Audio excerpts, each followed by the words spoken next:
राना सनाउल्लाह साहब वज़ीर-ए-आज़म के मशीर बराए सियासी और अवामी अमूर और बैरिस्टर अली ज़फ़र साहब हमारे साथ मौजूद हैं। राना सनाउल्लाह साहब, हम देख रहे हैं कि इस्लामाबाद हाई कोर्ट के 6 जजेस जिन्होंने अपने मामलात में कुछ रियासती इदारों की मुदाखलत पे खतूत वगैरह लिखे, उन पर मुस्लिम लीग नून तनकीद करती है और तहरीक इंसाफ उनकी हमायत करती है। और जो चीफ जस्टिस ऑफ पाकिस्तान है जस्टिस काजी फायज़ साहब, उन पर तहरीक इंसाफ तनकीद करती है और मुस्लिम लीग नून उनकी हमायत करती है। तो ये जो अपनी अपनी पसंद के जज की तारीफ़ और उस पर तनकीद है, क्या इससे ये नहीं लगता कि सियासी जमातें दरअसल अदलिया को फतह करने की कोशिश कर रही हैं? देखिए, इसमें ये तसर जो है ये आप बिल्कुल ये राय कायम की जा सकती है। अली ज़फ़र साहब क्योंकि उनका बार से तल्लक़ है, बड़े सीनियर वो कानूनदान हैं, लॉयर हैं, तो मैं काफ़ी हद तक उन्होंने जो सारी गुफ्तगू की है तो मैं उससे इत्तफ़ाक़ करता हूँ। लेकिन इसमें देखें, इसमें मामला ये है कि देखें, अदलिया में जो है वो इंडक्शन से लेके एलिवेशन से लेके फ़ैसलों तक वहाँ पे भी मीर साहब बड़े मसाइल हैं।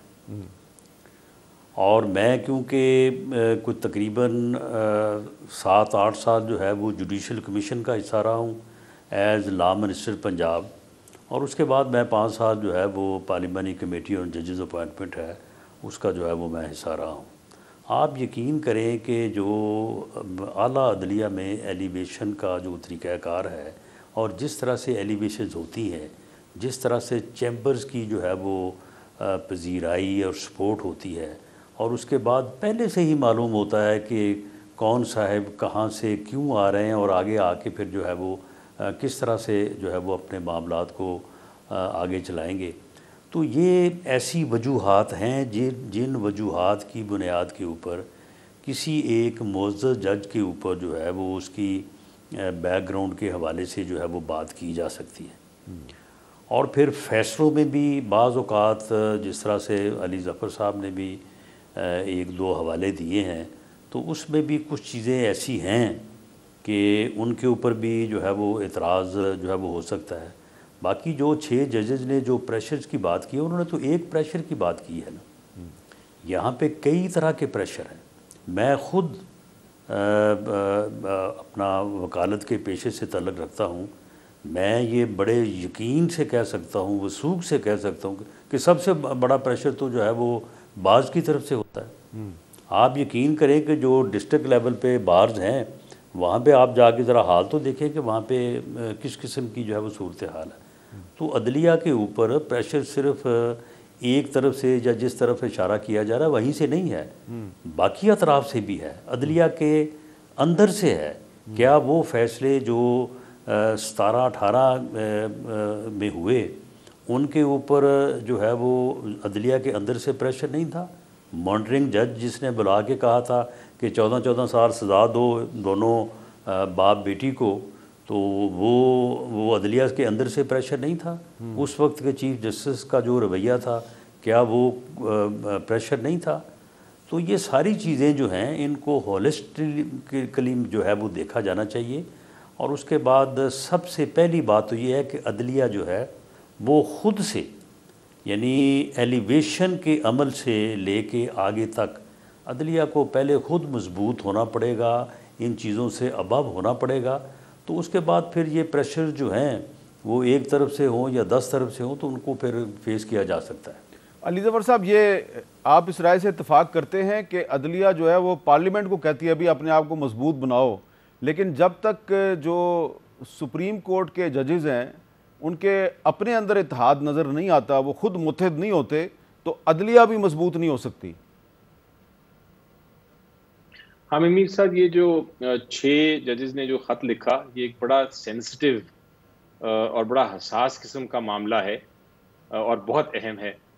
इसलिए मैं ज़रा थोड़ा सा इस पे पहली स्टेटमेंट बड़ा क्लियरली देना चाहूँगा, और वो ये है कि अदलिया में अगर हमें वाकई ही आज़ाद अदलिया चाहिए किसी भी मुल्क में, किसी भी कानून में, किसी भी आइन में, तो उसमें इंटरफेरेंस किसी किस्म की नहीं हो सकती, ना कोई इस्टेब्लिशमेंट से, ना किसी अदारे से, ना कोई पॉलिटिकल लीडरशिप से, ना कोई बाहर से। ये तो आइडियल सिचुएशन है। लेकिन हमारी अगर आप तारीख देखें तो हाल ही की तारीख देख लें आप, भुट्टो साहब के केस पे उठा लें, वो जज साहिबान ने खुद लिखा अपनी किताबों में कि हमारे ऊपर क्या प्रेशर थे। वो रिटन हिस्ट्री है, उसमें कोई गुंजाइश नहीं कि वो इंटरफेरेंस कहाँ से आ रही थी उस वक्त जो भुट्टो साहब को वो सज़ा दी गई, सज़ाए मौत दी गई।